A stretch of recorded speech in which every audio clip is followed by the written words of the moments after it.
오늘은 헤어진 연인을 잊지 못하는 우리 시련에 대한 이야기를 좀 해보려고 해요. 우리가 누구나 그 시련을 겪게 되면, 헤어짐을 겪게 되면 커다란 충격을 받게 되겠죠. 이 충격을 받는 것에서 순간적으로 봤을 때는 행복하다는 그 행복한 감정, 사랑을 통한 행복한 감정을 잃게 되는 거잖아요. 그렇기 때문에 이 충격을 받는 건 사실은 당연한 이야기라고 생각해요. 내가 뭔가 거부를 당한 느낌이 들 수도 있고, 그 거부당했다는 자체가 싫을 거고 굉장히 괴로울 거예요. 그런데 어느 정도의 이제 시간이 좀 지나가다 보면 뭔가 이 기억에도 조금씩 상처가 아물어가는 시기가 있겠죠. 어제 헤어졌어요. 그제 헤어졌어요. 빨리 잊을 수 있는 방법이 뭘까요? 라고 물어봐요. 하루를 만난 게 아니잖아요. 그래도 3개월, 6개월, 길게는 몇 년들이 될 텐데, 예를 들어서 1년이라는 시간을 만났어요.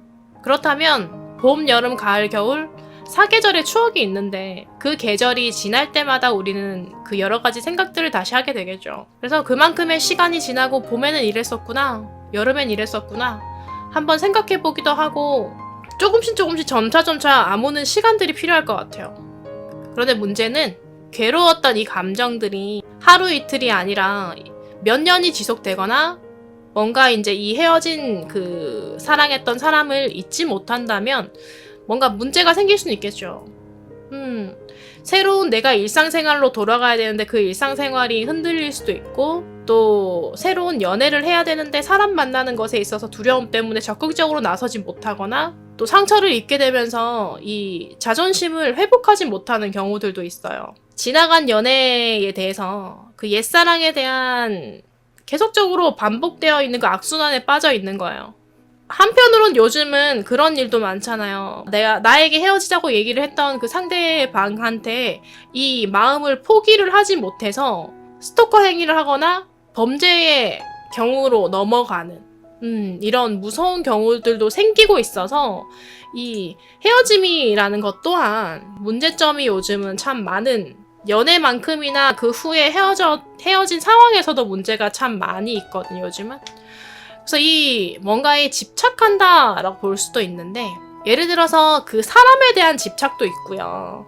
그리고 이 사람과의 관계에 있어서 여러 가지 이제 스킨십을 하는 상황들 또한 있겠죠. 그래서 그러한 상황들에서 벗어나지 못해서 그게 갑자기 확 하고 이제 사라졌을 때에 뭔가의 그 감정에서 깨어나지 못하게 되는 경우도 있다고 해요. 요게 심해지면 이제 일상생활에 문제가 생길 수도 있고, 그러다 보니까 이제 의존을 하면서 내가 자꾸 그 사람에 대한 생각, 왜 헤어졌지? 내가 왜? 이렇게 하면서 병적인 이 증상들이 나오기도 하기 때문에, 예를 들어서 여기까지 이제 상황이 올라간다 하면 전문가의 도움을 받으셔야 되는 상황인 거고요. 그게 아니라면 충분한 시간이 필요해요. 연애에서 헤어짐이라는 게 그 상황이 뭔가 우리가 이 상황 속에서 나빠져 버렸기 때문에 그 결과로 나타난 거지, 내가 이 나라는 사람 자체가 뭔가 부족하고 문제가 있기 때문에 거부당한 건 절대 아닌 거잖아요. 그래서 그 부분을 항상 우리가 정확하게, 명확하게 뭔가를 구분을 지어서 이 자신감을 회복하는 데에 집중해야 되는 것이 정말 중요해요. 또 사람은 사람으로 잊어라는 말이 틀린 말은 아니거든요. 새로운 뭔가의 경험을 하고 그 생각을 할 수 없을 정도로 순간적으로 많이 바쁘게 살아야 된다고 하잖아요. 그래서 바빠질 수 있는, 내가 뭔가에 푹 빠질 수 있는 새로운 것을 좀 생기는 것도 좋고, 사람으로 또 새로운 사람으로 충족시키기도 하고, 그러면서 새로운 뭔가의 새로운 것에서 그 행복감을 느끼는 게 중요하고요. 그리고 나는 그 상황 속에서 충분히 내가 이런 것들을 하면서 그래, 그것뿐만 아니라 이러이러한 부분에서도 나는 충분히 가치가 있는 사람이야 하는 것들을 느껴보는 게 제일 중요해요. 그래서 요것들을 만약에 극복하지 못한다면 어떻게 될까? 계속적으로 과거를 잊지 못하고 나를 계속 부정하는 거잖아요. 반복하면서 나를 부정하고 뭔가 이제 새로운 미래로 내가 향해서 가야 되는데, 현재에서 미래로 가는 과정이 있어야 되는데 자신감이 계속 없는 거예요. 이미 나는 뭔가 실패한 것 같고 되돌리고 싶은데 되돌릴 수 없고, 이런 식으로 계속적으로 괴로웠던, 슬펐던, 아팠던 일만 계속적으로 생각을 하고 이 악순환을 만들 수는 있거든요. 굉장히 위험한 거예요. 이게 작게 보면 굉장히 작지만 크게 보면 굉장히 큰 거잖아요. 계속적으로 왜 헤어졌을까? 왜 그렇게 되었을까? 계속 그것만 생각해. 근데 그러면서 집착해서 물어봐요. 왜 나랑 헤어져야 되는 이유가 뭔데? 근데 그 이야기를 듣고도 이해가 안 돼. 그러면서 계속 답을 찾기 위해서 노력은 하지만 답은 찾을 수가 없어. 왜 내가 왜 헤어졌지? 왜 이렇게 된 거지? 그리고 뭔가 내가 거부당했다라는 그 생각 때문에 이 충격에서 벗어나지를 못하고 내 자신감이 상실되면서 역시 나는 진짜 별로인 사람인가 보다. 나는 참 쓸모없는 놈이야. 이렇게 하면서 그냥 포기를 해버리는 거예요.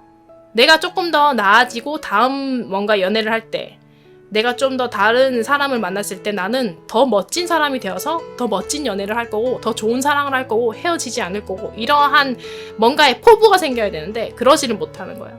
그러면서 이제 또 생각을 하겠지. 아, 저만큼 좋은 사람을 다시 만나기는 힘들 거다. 나는 두 번 다시 행복해질 수 없을 거다. 이러면서 계속적으로 이 새로운 만남을 해야 되는 상황에서 그걸 하지 못하고 계속적으로 처져 있는 거거든요. 절대 그렇게 생각할 필요가 없어요.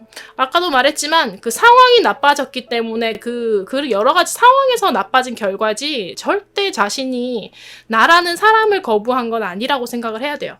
그렇기 때문에 다음부터는 내가 다음 연애에 있어서는 더 좋은 연애를 할 것이고 더 많이 표현하고 조금 더 솔직하게 내가 할 수 있는 만큼의 최선을 다해서 더 이제 후회하지 않는 연애를 해야지. 그래서 그렇다고 하더라고요. 더 많이 해준 쪽이, 그러니까 더 최선을 다한 쪽이 후회가 적다고 헤어지고 나면. 그렇다고 하니까 저는 여러분들이 꼭 후회하지 않은 사랑을 했으면 좋겠고 후회 없이 최선을 다해서 사랑했으면 좋겠어. 나와 맞춰갈 수 있는 좋은 사람을 꼭 내가 맞춰주고 나를 맞춰줄 수 있는 같이 맞춰갈 수 있는 좋은 사람을 만났으면 좋겠어요. 안녕.